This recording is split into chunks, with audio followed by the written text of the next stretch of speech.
ఈరోజు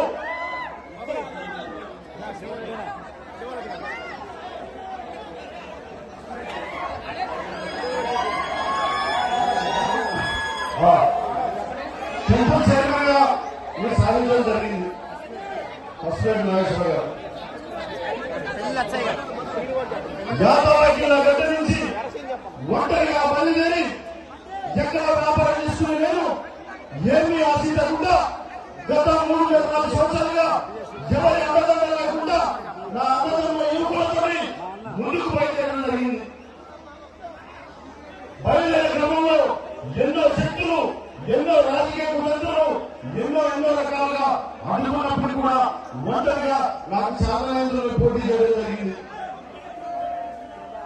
నేను రకరకాలుగా కడవలు మార్చే వ్యక్తిని కాదు, ఇంకా దేవుడికి వాసపడి వచ్చిన వ్యక్తిని కాదు. ఈ నియోజకవర్గంలో ఒక చదువుకున్న ఆఫీసర్ గా, ఒక గెలిచిన ఆఫీసర్ గా నేను ఎన్నో సేవా కార్యక్రమాలు చేసి నేను ఈ నియోజకవర్గానికి తప్ప